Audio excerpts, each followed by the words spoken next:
Praise Lord. परमेश्वर की स्तुति हो। परमेश्वर के पवित्र वचन के लिए हमें तैयार रहना है, क्योंकि परमेश्वर जल्द ही आने वाला है और वो बहुत सारे आशीषें हमारे लिए देना चाहता है। तो मेरे प्रियो, आज का वचन हम सुनने के पहले प्रार्थना करते हैं, फिर वचन सुनेंगे। धन्यवाद देती हूँ प्रभु यीशु मसीह, आज के दिन के लिए धन्यवाद, इस समय के लिए प्रभु यीशु मसीह हम आपको धन्यवाद देते हैं। आप जीवन देने वाले सच्चे महान परमेश्वर हो प्रभु। जो कोई प्रभु जिसने भी आपको आवाज दिया है प्रभु, जो कोई आपकी प्रार्थना में बैठा है प्रभु, जिसने भी आपके मुख को देखा है प्रभु, आपने उनको कभी निराश नहीं किया प्रभु। जिन्होंने भी प्रभु यीशु मसीह आपको धन्यवाद दिया, आपकी महिमा की, आपको स्तुति दिया है प्रभु, आपने उन सबको बहुत ऐसे आशीषित किया है प्रभु। प्रभु, आज जो कोई ये वचन देख रहा है मेरे जीवित खुदा, उनके जीवनों में, उनके घरों में आपके बहुत ऐसे प्रभु आपका सामर्थ्य आने दो, आपकी पूरी आशीषें बरकतें उनके घर में आने दो प्रभु। वचन सुनने की उन्हें इच्छा दो प्रभु, और आपके पवित्र वचन के द्वारा प्रभु आप उनसे बात करो प्रभु। मैं आपकी महिमा करती हूँ प्रभु, आपको धन्यवाद देती हूँ प्रभु। विश्वास करती हूँ कि ये वचन 100 गुना फलों को लेकर आएगा। सब विनती प्यारे यीशु मसीह के जलाली नाम से मांगती हूँ, आप इसे सुनिए और दया से कबूल कीजिए। आमीन, आमीन। धन्यवाद देते हैं परमेश्वर के नाम को। प्रभु यीशु मसीह को मैं बहुत धन्यवाद देना चाहती हूँ, क्योंकि वो हमारे जीवनों में बहुत ऐसे काम करता है। और जैसे कि पिछले बार हमने उपवास के बारे में देखा था, तो उपवास मेरे प्रियो, जब भी लोग उपवास करते हैं तो वो शैतान को हराने का एक बहुत बड़ा हथियार है हमारे पास, एक बड़ा सा वेपन हमारे पास है कि हम शैतान के खिलाफ हम उपवास के द्वारा हम उसको हरा सकते।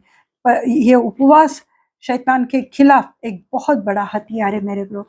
तो जब भी कोई भी सच्चे मन से उपवास करता है, प्रभु उस उपवासी को बहुत ऐसे आशीषित करता है। जो हमने पिछली बार देखा था कि जो हमारा गुप्तवासी पिता है, वो गुप्तदर्शी पिता हमें गुप्त में बहुत सारे आशीषें देता है।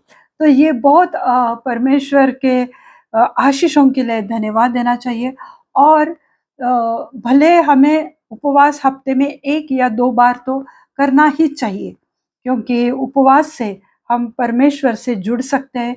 हमारे सब दूसरी बातों से हमारा मन थोड़ा हट जाता है और हम परमेश्वर की ओर ज़्यादा बढ़ते। जैसे कि हम सबको पता है कि योना की जो किताब है, तो उसमें किस रीति से परमेश्वर ने योना को कहा था निनवे शहर के लिए कि जा वहां पर और उनको बता कि ये शहर में बहुत सारे पाप हो गए, तो मैं नाश करने वाला हूँ। तो उन्हें पश्चाताप करने के लिए कहा गया था। और फिर जब योना वहां पर गया और योना ने उनको कहा कि परमेश्वर ऐसा ऐसा कह रहा है कि मैं निनवे शहर का नाश करूंगा अगर तुम लोग मन नहीं फिराओगे, अगर तुम पश्चाताप नहीं करोगे, क्योंकि वहां पर बहुत सारे पाप हुए थे। फिर उन्होंने उपवास और प्रार्थना करने का निर्णय लिया उस राजा ने। और वहां पे हम देखते हैं कि सब बड़े बुजुर्ग, छोटे बच्चे, एकदम दूध पीने वाले बच्चे या जो भी जानवर, हर किसी ने, राजा से लेके सेवक तक, सबने निनवे में उपवास किया था मेरे प्रो। तो ये उपवास कितना महत्वपूर्ण है, क्योंकि उस उपवास के द्वारा परमेश्वर ने उनके ऊपर दया की और निनवे शहर का नाश होने से वो घटना को परमेश्वर ने बचाया और निनवे शहर को बचाया परमेश्वर ने। हालेलुया। तो परमेश्वर बहुत ऐसे कार्य करता है। तो एक वचन में पढ़ना चाहती हूँ, योना की किताब उसका 3रा अध्याय और 8वीं आयत हम देखते हैं। मनुष्य और पशु दोनों टाट उड़े और वे परमेश्वर को दुहाई चिल्ला चिल्ला कर दे अपने कुमार्ग से फिरे और उस उपद्रव से जो वे कहते थे पश्चाताप करे। मनुष्य और पशु दोनों ने, यानी जिनके पास गाय, बैल, भैंस रहेगी, घोड़ा रहेगा, ऊंट रहेगा, जो भी जानवर था, किसी ने उनको खाना नहीं दिया। तो सब मनुष्य, छोटे बच्चों से लेके बड़े बुजुर्ग, राजा, सब ने क्या किया वहां पर? दोनों पशु मानो दोनों टाट ओढ़े और वे परमेश्वर की दुहाई चिल्ला चिल्ला कर दे रहे थे कि हे जीवित खुदा हमारे ऊपर रहम कर, हे हमारे सच्चे परमेश्वर, हे यहोवा पिता, हम आपको दुहाई देते हैं, ये शहर पे जो भी नाश आने वाला है, हे जीवित खुदा हमें उस नाश से, उस मृत्यु से हमें बचा। तो वो चिल्ला चिल्ला कर अपने कुमार्ग से फिरे, और सिर्फ चिल्लाए नहीं, उन्होंने दुहाई नहीं दी, पर वो अपने कुमार्ग से, अपने गलत मार्गों से, अपने जो वो दूसरे दैवतों की पूजा करते थे, जो परमेश्वर के खिलाफ वो काम करते थे, वो सब उनके कुमार्ग थे। वो कुमार्ग से फिरे और उस उपद्रव से, यानी जो बुराई उनके साथ होने वाली थी, जो वे करते थे, जो भी वो उपद्रव करते थे, यानी जो भी वो बुरे काम करते थे, वो सब से बचने के लिए उन्होंने पश्चाताप किया। तो मेरे प्रियो, उपवास में हमें मन फिराना है, मन का नया होना है, या मन का बदलाव होना चाहिए, और हमने उपवास में पश्चाताप करना चाहिए। मेरे उपवास का यही अर्थ है कि हमें पश्चाताप करना चाहिए। निनवे शहर वालों को पता था कि उन्होंने परमेश्वर के खिलाफ क्या किया है, एक दूसरे के खिलाफ क्या किया है, और वो कितने सारे, बहुत सारे पाप करते थे, क्योंकि निनवे एक बहुत बड़ी सिटी थी और उसका पाप भी उतना ही बड़ा था मेरे प्रो। तो परमेश्वर ने के द्वारा जब योना ने आकर उनको बताया, तो उन्होंने सबने सिर्फ चिल्ला चिल्ला कर दुहाई ही नहीं दी, पर उन्होंने पश्चाताप किया, क्योंकि उन्हें अपने कुमार्ग, उन्हें अपने गलत रास्ते, उन्हें अपने पाप मालूम थे, और उन्होंने उस उपद्रव, यानी जो बुरा, वो डिजास्टर जो भी वो करते थे, वो सब बातों से छुटकारा पाने के लिए उन्होंने पश्चाताप किया है मेरे प्रो। तो पश्चाताप क्या होता है? जैसे कि हमने देखा कि भविष्यद्वक्ता योना ने आने वाले ईश्वरीय न्याय की चेतावनी उनको दी थी। निनवे के राजा ने उपवास की घोषणा की। जब उन्हें चेतावनी मिली कि परमेश्वर न्याय करने वाला है, नाश करने वाला है, तब उनके राजा ने उपवास की घोषणा की, और सब टाट ओढ़कर उपवास और प्रार्थना करने लगे। हालेलुया। जो टाट रहता है, टाट वस्त्र, तो उस पे वो चुभता है थोड़ा सा, तो उस पे ना कोई कंफर्ट नहीं होता है, पर वो डिस्कम्फर्ट होता है उस वो वस्त्र पहनने से। तो वो टाट जो है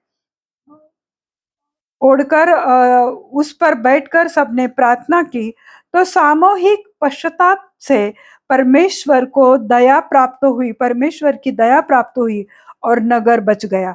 तो ये जो टाट वस्त्र है मेरे प्रो, तो वो खुरदरे होते हैं और असुविधाजनक होते हैं, यानी अनकंफर्टेबल होते हैं, उसमें कोई कंफर्ट नहीं होता, क्योंकि वो चुभता रहता है, और उसके ऊपर बैठना, प्रार्थना करना, पश्चाताप करना, मन फिराना, पापों के लिए परमेश्वर को दुहाई देना, परमेश्वर को उस नाश से बचाने के लिए परमेश्वर के सम्मुख आना, तो वो सब बहुत मुश्किल होता है, क्योंकि वो चुभता है मेरे प्रो। तो वो टाट वस्त्र खुरदरे रहते हैं और जिसमें असुविधा रहती है, और वो पहनकर उन्होंने वो पश्चाताप किया। सच्चा पश्चाताप किए गए लोग गलत कामों के लिए शोक करते हैं मेरे प्रो। जो सच्चा पश्चाताप है, पश्चाताप क्या है? कि जो भी हमने आज तक किया है, और जब पवित्र आत्मा हमें चलाता है, जब पवित्र आत्मा हमें दिखाता है कि तू इस बात के लिए तू गुनाहगार है, जब हमें महसूस होता है कि हमसे कुछ गलती हो चुकी है, तब लोग परमेश्वर के वचन के अनुसार, पवित्र आत्मा के अनुसार, जब पवित्र आत्मा उनको चलाती है, तब लोग पश्चाताप करते हैं, और जो सच्चे रीति से पश्चाताप करते हैं, वो अपने पापों के लिए शोक करते हैं, दुख करते हैं, और जब वो परमेश्वर के सम्मुख रिपेंट करते हैं, तो उनके आंखों से आंसू आते हैं कि जो उन्होंने गलत काम किए थे मेरे प्रभु। हाँ, ऐसा कोई नहीं है इस जगत में कि जो कह सकेगा कि मेरे से कोई गलती नहीं हुई। सबने पाप किया है मेरे प्रभु, सबने सबने पाप किया है, पर वो हमें दिखाई देना चाहिए, हमारे अंतरात्मा को, हमारे मन को वो पता चलना चाहिए कि मैंने ये किया है और मैं परमेश्वर के सम्मुख जाकर मैं पश्चाताप करूँगा। और जब अपने आप वो आँसू गिरते रहते हैं मेरे प्रभु, उसे सच्चा पश्चाताप कहा जाता है। लोगों के लिए नहीं, दिखावे के लिए नहीं, परंतु सिर्फ अकेले में जब हम परमेश्वर से बात करते हैं और अपनी गुनाहों की कबूली देते हैं और दोबारा वो ना करने के लिए परमेश्वर से विनती करते हैं कि प्रभु तू अनुग्रह कर, तेरे कृपा की वजह से हम वो पाप दोबारा नहीं कर पाएंगे। प्रभु तू कृपा कर, प्रभु तू हमारे ऊपर अपने अनुग्रह को बरसा दे। तो परमेश्वर वो ग्रेस, वो अनुग्रह देगा जिसकी वजह से परमेश्वर आपके जीवनों में कार्य करेगा। और ये सब बातें मेरे प्रभु उपवास में बहुत जल्दी हो सकती है, क्योंकि शैतान जो हमारे खिलाफ बहुत सारी बातें रचता रहता है, परंतु जब तुम उपवास में बैठे तो शैतान उपवास से डरता है, क्योंकि उसे पता है कि उपवास में बहुत सामर्थ्य होता है। उपवास में परमेश्वर की पवित्र आत्मा उतर कर आती है और परमेश्वर हमारी प्रार्थनाओं को सुनता है। तो इसलिए जब हम उपवास में बैठते हैं मेरे प्रभु, तो उपवास ही एक मार्ग है कि जो हम परमेश्वर की ओर वो लेकर जाता है मेरे प्रभु। और जो गलत बातें हैं, जो गलत काम करते हैं, जिसके लिए जब हम शोक करते हैं मेरे प्रभु, तो शोक करने के बाद हम उनसे दूर रहने की इच्छा करते हैं। कोई हर एक के पाप अलग अलग है, छोटे बड़े हर तरह के पाप है मेरे प्रभु। पर जो कोई पश्चाताप करता है, तब वो परमेश्वर से चाहते हैं कि दोबारा हम वो गलत मार्ग पर, दोबारा हम अडल्ट्री पर, दोबारा हम झूठी बातें करने के लिए, गाले गलौज झगड़े करने के लिए ना जाए। प्रभु आप क्या अनुग्रह आने दो। ये जो मन में इच्छा धरते हैं, उसे कहते हैं सच्चा पश्चाताप या रिपेंटेंस, जो हमें उपवास में परमेश्वर के सामने करना है। उपवास हमें लोगों को दिखाने के लिए नहीं करना है, परंतु हमारा सीधा कनेक्शन परमेश्वर से हो जाता है मेरे प्रभु। और जो कोई सच्चा पश्चाताप करता है, वह परमेश्वर वो उनके सच्चे पश्चाताप को मेरे प्रभु वो देखता रहता है। तो टाट जो वस्त्र पहनकर निनवे के लोगों ने वो पश्चाताप किया था मेरे प्रभु, तो वो टाट सच्चे पश्चाताप से जुड़ी असुविधा और विनम्रता का प्रतीक है। असुविधा यानी डिस्कम्फर्ट, कि जिसमें हमें टाट के वस्त्रों में हमें कंफर्ट नहीं होता है, क्योंकि वो चुभता रहता है।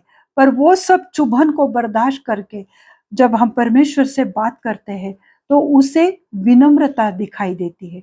तो ये जो सैक जिसे कहा जाता है, तो वो विनम्रता का दर्शक है, प्रतीक है मेरे प्रियो। और एक वचन हम देखते हैं प्रेरितों के काम, उसका 17वां अध्याय और 30वीं आयत हम देखेंगे। प्रेरितों के काम उसका 17वां अध्याय और 30वीं आयत हम देखेंगे। वहां पे क्या लिखा हुआ है? एक्ट्स 17:30। इसलिए परमेश्वर ने अज्ञानता के समयों पर ध्यान नहीं दिया, पर अब हर जगह सब मनुष्यों को मन फिराने की आज्ञा दी है। हालेलुया। इसलिए परमेश्वर ने अज्ञानता के समय में, यानी जब हम अज्ञानी थे, जब हमें परमेश्वर के सच्चे वचन का ज्ञान नहीं था, तब हम पाप करते थे, क्योंकि हमें वो सच्चा वचन नहीं मालूम था। हम वो परमेश्वर के भलाई को, परमेश्वर के पवित्र वचन को, कि परमेश्वर कितना पवित्र है और हमें कितना पवित्रता से जीना है, जब ये हमें मालूम नहीं था, तब हम अज्ञानी थे। जैसे कि परमेश्वर का वचन कहता है कि जो कच्चे दूध, छोटे बच्चे जैसे जो दूध पीता है, जो एकदम नहीं क्या हल्का फुल्का भोजन लेता है, तो वो क्योंकि उसका पेट उतना ही है, उसके डाइजेस्टिव सिस्टम उतनी ही है, इसलिए उसे दूध दिया जाता है, नीरा दूध उसे दिया जाता है, कच्चा दूध उसे दूध दिया जाता है मेरे को, है ना। और जब बच्चा बढ़ने लगता है तो वो सॉलिड फूड अपने आप खाने लगता है।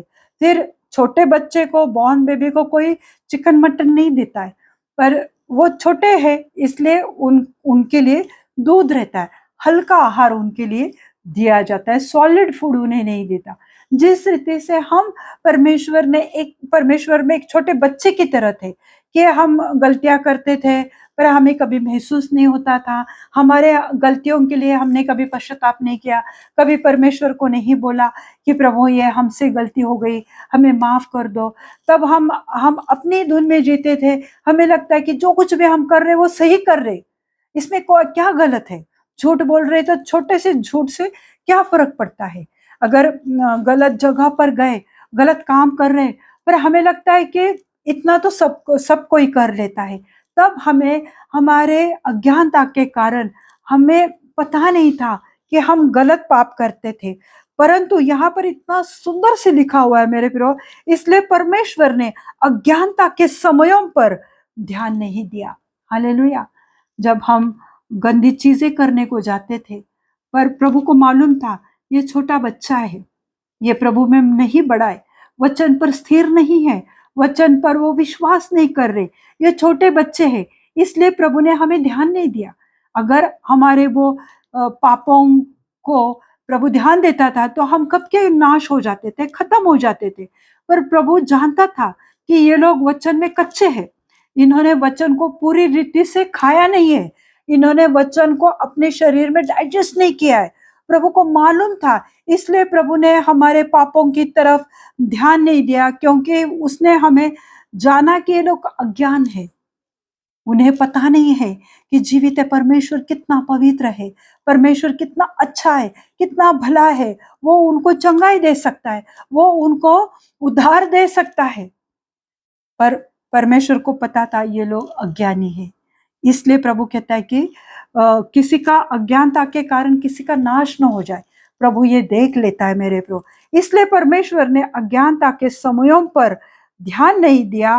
पर अब हमें वचन मालूम है, अब हमने परमेश्वर के वचन को जाना है, परखा है, हमने चक्कर देखा है, अब हमें वचन मालूम है। तो वचन क्या कहता है, पर अब हर जगह सब मनुष्यों को मन फिराने की आज्ञा देता है परमेश्वर, यानी पश्चाताप करने की आज्ञा आज हमें प्रभु दे रहा है कि अब तुझे वचन मालूम है, अब तो उपवास में बैठा है, तू प्रार्थना में बढ़ रहा है, तू वचन को पढ़ रहा है, वचन तुझे समझ रहा है, वचन तेरे जीवन में कार्य कर रहा है, अब तो वचन को जानता है, अब तो अज्ञानी नहीं है, तो तू वचन को जान रहा है। तो इसलिए अब तुम्हें मन फिराना चाहिए। हालेलुया। बहुत सुंदर ये वचन है मेरे प्रियो कि परमेश्वर कहता है, इसलिए परमेश्वर ने अज्ञानता के समयों पर ध्यान नहीं दिया, पर अब हर जगह सब मनुष्यों को मन फिराने की आज्ञा देता है। जब हम मन फिराते हैं और पश्चाताप करते हैं, तब यीशु मसीह को हमारा उद्धारकर्ता के स्वरूप में हम स्वीकार कर लेते हैं, क्योंकि हमने उसको जाना है। प्रभु को मालूम था, जब हम अज्ञानी थे, जब हम छोटे बालक की तरह पाप करते थे और पाप करने का कभी महसूस नहीं होता था कि हमने गलत किया है, या हमें हमसे बहुत परमेश्वर के खिलाफ बातें हुई है, हम ये कभी नहीं जानते थे। और तब प्रभु को मालूम था कि ये छोटे बालक है। क्यों? क्योंकि ये अज्ञान है, उनको वचन का ज्ञान पूरी रीति से नहीं है, इसलिए प्रभु ने हमारी तरफ ध्यान नहीं दिया। हालेलुया। इतना सुंदर वचन है कि जब हम अज्ञानी थे, जब हम परमेश्वर के वचन को सही तरह से नहीं मान रहे थे, तब प्रभु ने हमें ध्यान नहीं दिया। और अब प्रभु कहता है कि तू वचन को जान गया है, अब तुझे पता है भला क्या है, बुरा क्या है, वचन क्या है, परमेश्वर क्या कहना चाहता है। जब तुम जान चुके हो, तो सब मनुष्य के लिए, हर जाति धर्म, हर देश विदेश के हर लोगों के लिए प्रभु कहता है कि सब मनुष्यों को मन फिराने की, रिपेंटेंस करने की, मन का बदलाव करने की आज्ञा दी कि तुम्हें चेंज होना ही है। तो ये मन फिराव जब है मेरे प्रियो, तो जब हम मन फिराते हैं बुरी बातों से, गलत मार्गों से, तब हमारे जीवन में क्या होता है, मन के पूरे बदलाव से हमारा व्यवहार बदलता है।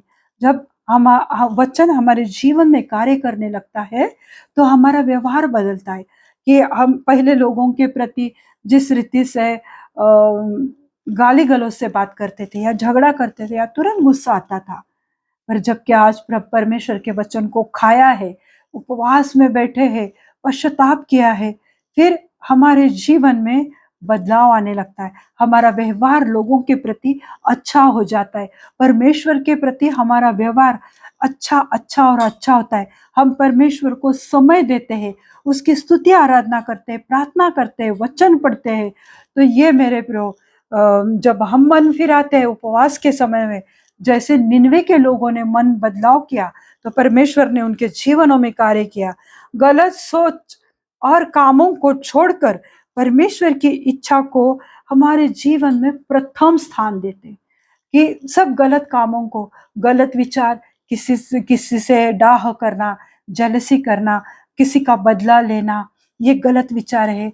या आंखों से किसी को देखकर मन में एडल्ट्री के ख्याल आना, तो ये सब बातें, जो बुरी बातें हैं, जो बुरी सोच है, वो सब मेरे प्रियो, जो गलत सोच है और गलत कामों को छोड़कर परमेश्वर की इच्छा को हमारे जीवन में प्रथम स्थान देते।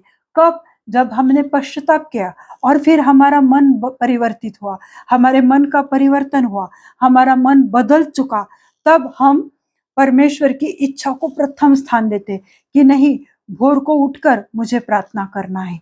नहीं, अगर भोर को नहीं उठ सकते, रात को लेट नाइट बैठकर मुझे प्रभु से बात करनी है। मुझे दिन भर में भले कितना भी थक क्यों ना गया हूं, पर मुझे परमेश्वर से बात करनी। ये कब होता है? जब हम मन फिराते हैं, जब परमेश्वर की ओर ध्यान लगाते हैं। और ये मोस्टली बातें उपवास में हो जाती है मेरे प्रो। और हम देखते हैं तीसरी बात, कि मन पर परिवर्तन से परमेश्वर के वचन को स्वीकार कर पाते हैं। जो परमेश्वर करने के लिए कहता है, उसे हम स्वीकार कर पाते, कि परमेश्वर का वचन कहता है कि तो मुझे चक्कर जान के मैं कितना भला हूँ। फिर हम कोशिश करते कि प्रभु, मेरी ये बीमारी है, तेरा वचन कहता है, तो तू मुझे चंगाई दे मेरे प्रभु। तेरे कोड़े खाने से मैं चंगी हो चुकी। ये वचन को हम स्वीकार करते हैं। और फिर क्योंकि हमारा मन बदल चुका है, उपवास के बीच में हमने पश्चाताप किया है, और हम परमेश्वर के वचनों को अब हमने स्वीकार करना अच्छा समझा है। जो इसलिए मन परिवर्तन से परमेश्वर के वचन को स्वीकार हम करते हैं। बिना मन बदलाव के सच्चा विश्वास और मुक्ति नहीं पा सकते। हमारी आत्मा, सोल को विश्वास से ही हमें बढ़ाना है। पर बिना मन परिवर्तन के, यानी मन को अगर हम बदलते नहीं है, अगर हम हमारी बुरी सोच, गलत कामों को के लिए पश्चाताप नहीं करते, और प्रभु से कहते नहीं कि प्रभु, ये काम दोबारा न करने के लिए मुझे इच्छा दे, प्रभु ऐसा अनुग्रह मेरे ऊपर करो। ये मन परिवर्तन होने के बाद ही होता है। तो जब ऐसा, अगर कोई बिना मन बदलाव के सच्चा विश्वास और मुक्ति कोई भी नहीं पा सकता है। बिना मन परिवर्तन के, बिना सच्चे विश्वास से और बिना सच्चे पश्चाताप से। जो यीशु मसीह पर विश्वास नहीं करता, वो दूसरों को और दूसरी चीजों को ज्यादा महत्व देता है, कि चलो आज चर्च का टाइम है, पर मुझे फ्रेंड्स के साथ जाना है, मुझे कहीं और जाना है।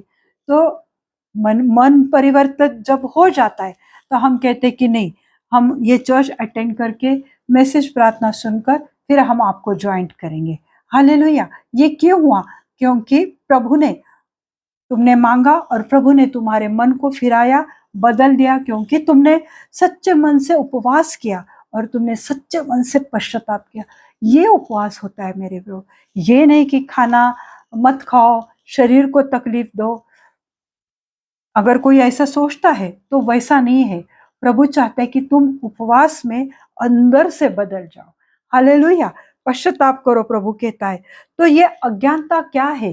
रीति रिवाज है। गलत रीति रिवाजों में फंसे हुए रहते हैं लोग, गलत चीजों की तरफ भागते हैं लोग, गलत चीजें खा लेते जो प्रभु ने हमारे लिए निषिद्ध ठहराई है। उन वस्तुओं को हाथ में लेके कहते हैं कि हाँ ठीक है, हम बाद में देखेंगे या खा लेंगे। ऐसा कभी कभी लोग करते हैं। तो हमने कभी नहीं बोला कि हम नहीं खा सकते, तो वो हमारी अज्ञानता थी।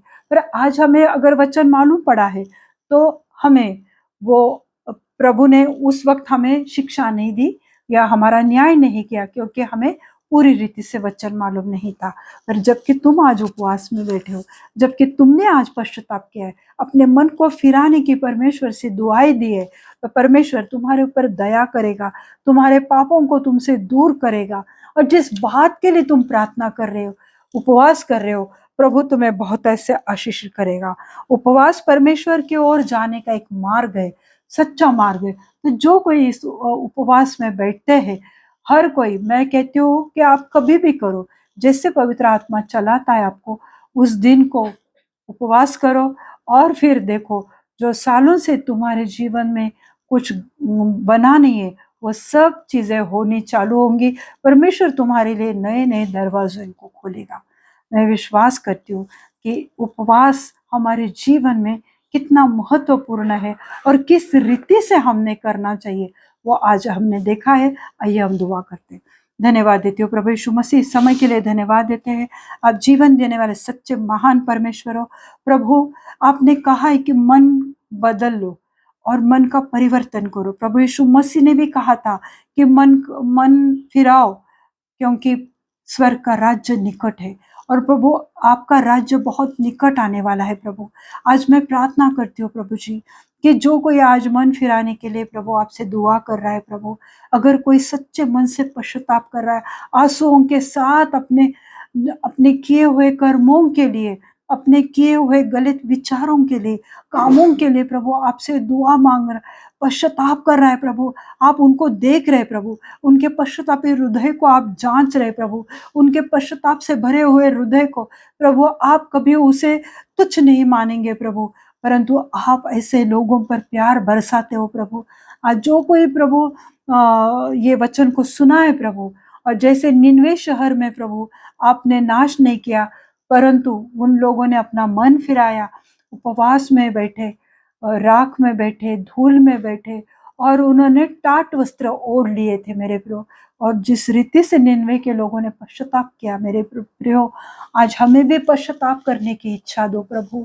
आज मेरे देखने वाले सभी भाई बहन को, बड़े बुजुर्ग को प्रभु आशीर्षित करो प्रभु। जो कोई उपवास कर रहे प्रभु, उनके जीवनों में प्रभु आप बहुत ऐसे कार्य करो प्रभु, उनके लिए नए नए दरवाजों को खोलो प्रभु, उनके लिए नए नए आशीष उनके जीवनों में बरसाओ मेरे प्रभु। ऐसे आशीष उनके घरों में आने दो कि वो आशीष रखने की जगह नहीं उन्हें मिलेगी प्रभु। इतनी आशीषों से प्रभु उन्हें भरो प्रभु। आप सचमुच महान परमेश्वर हो, आप सचमुच जीवित परमेश्वर हो प्रभु। आओ मेरे जीवित परमेश्वर, आज कार्य करो प्रभु। आज मेरे सच्चे खुदा कार्य करो प्रभु। आज जो कोई बीमार है प्रभु, सालों से बिस्तर पे पड़े हुए मेरे प्रभु, आज उनकी ओर देखो प्रभु और उनको चंगाई से भर दो प्रभु। बड़े बड़े बीमारियों से आज लोग जूझ रहे हैं प्रभु, वो बीमारियों के नाम भी हमने कभी पहले नहीं सुने थे प्रभु। ऐसे बीमारियों से उन्हें छुटकारा दो प्रभु, पूरी रीति से उन्हें चंगाई दो मेरे जीवित खुदा। प्रभु मैं आज प्रार्थना विनती करती हूँ प्रभु जी, कि जिनके घरों में फाइनेंस की कमी है प्रभु, जिनके घरों में आर्थिक समस्या है प्रभु जी, उन समस्या को प्रभु मैं आपके पवित्र हाथ में देती हूँ प्रभु। आज उनके जीवनों में प्रभु आपका कार्य होने दो प्रभु।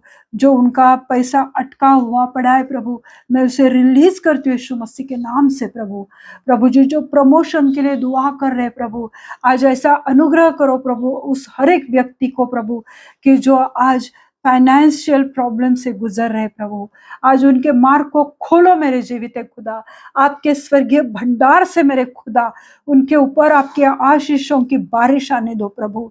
प्रभु उनके सब कर्जों की दुष्ट दुरात्मा को यीशु मसीह के नाम से मैं डांटती हूँ, उनके जीवन से, उनके घरों से चले जाए यीशु मसीह के नाम से मैं प्रार्थना करती हूँ। प्रभु आप उनके जीवनों में दरवाजों को खोलो प्रभु, ऐसी बरकतें, ऐसी आशीषें उनके घरों में, उनके जीवनों में आने दो प्रभु, ताकि वो आपके नाम की महिमा करने पाए प्रभु। प्रभु जी मैं प्रार्थना करती हूँ मेरे जीवित खुदा, कि जो भी पति पत्नी बच्चों के लिए दुआ कर रहे प्रभु, ऐसे हर एक लड़की के गर्भ को खोलो प्रभु जी, गर्भ को खोलने का और बंद करने की ताकत आप में है प्रभु। सिर्फ आपको संभव है प्रभु। आप प्रभु ऐसे लड़कियों के गर्भ को खोलो प्रभु, उन्हें अच्छे भले तंदुरुस्त बच्चों से आशीषित करो प्रभु। उनकी डिलीवरी में कोई परेशानी ना आ जाए प्रभु, पर वो प्रभु वो डिलीवरी नॉर्मल हो जाए। अच्छे तंदुरुस्त ज्ञानी सुंदर से खूबसूरत बच्चों से उन्हें आशीषित करो प्रभु। प्रभु जी आप जीवन देने वाले परमेश्वर हो प्रभु। जो भी हेयर फॉल की समस्या है उसको मैं डांटती हूँ यीशु मसीह के नाम से प्रभु। प्रभु जी मैं दुआ करती हूँ हर एक हड्डियों की बीमारियों के लिए प्रभु। जो भी जॉइंट्स में सूजन है, जो भी दर्द है, यीशु मसीह के नाम से इसी वक्त वो दर्द चला जाए प्रभु। जो भी जॉइंट पेन है प्रभु वहां पर प्रभु मैं आपका पवित्र लहू लगाती हूँ। शोल्डर को, टेनिस एल्बो को, घुटने को, एडी को, कमर के दर्द को, हिल्स को, टोज को प्रभु आपका पवित्र लहू लगाती हूँ। हर एक स्वेलिंग, हर एक दर्द को मैं डांटती हूँ यीशु मसीह के नाम से प्रभु। आपका पवित्र हाथ उनके ऊपर आने दो, आप उन्हें छुओ मेरे जीवित खुदा इसी वक्त प्रभु जी। ये सब तकलीफें उनके शरीर से निकाल दो, हर एक एथराइटिस उनके जीवन से निकाल दो प्रभु। हर एक यूरिक एसिड की समस्या उनके शरीर से चली जाए यीशु मसीह के नाम से मैं प्रार्थना करती हूँ। हालेलुया प्रभु मैं प्रार्थना करती हूँ जो जवान बच्चे हैं प्रभु, जो आपसे दुआ कर रहे हैं प्रभु लगातार अपने लाइफ पार्टनर के लिए प्रभु, मैं प्रार्थना करती हूँ प्रभु कि उनके जीवनों में आप कार्य करो प्रभु। आपके पवित्र भंडार से प्रभु उन्हें अच्छे धर्मी और अच्छे लाइफ पार्टनर से उन्हें आशीषित करो। उनके शादी के मार्ग को मैं खोलती हूँ यीशु मसीह के नाम से। अभी तक प्रभु जो भी शादी में प्रभु देरी हो रही है प्रभु, जो रुकावट की स्पिरिट है उसको मैं डांटती हूँ और बांधती हूँ यीशु मसीह के नाम से प्रभु। वो डिले की स्पिरिट को मैं जड़ से उखड़ कर अग्नि में जलाकर भस्म करती हूँ प्रभु। प्रभु आज से उनके लिए मार्ग को खोलो प्रभु। इसी साल प्रभु ऐसे हर एक लड़के लड़कियों की बहुत अच्छे जीवन साथी के साथ शादी होने दो प्रभु। धन्यवाद देती हूँ प्रभु जी, धन्यवाद धन्यवाद धन्यवाद देती हूँ प्रभु। आपने अपनी दया हम सब पर की है प्रभु, इसलिए धन्यवाद देती हूँ प्रभु जी। आगे का समय प्रभु यीशु मसीह मैं आपके पवित्र हाथ में देती हूँ। सब बिनती प्यारे यीशु मसीह के जलाले नाम से मांगती हूँ, आप इसे सुनिए और दया से कबूल कीजिए। आमीन। पिता का प्रेम, पुत्र का अनुग्रह और पवित्र आत्मा की सहभागिता आप सबके जीवनों में अभी से लेके अंत तक बनी रहे। प्रभु अपना मुख प्रकाश आप पे डाले और आपको बहुत ऐसे आशीषित करे। आमीन। God bless you all. Thank you.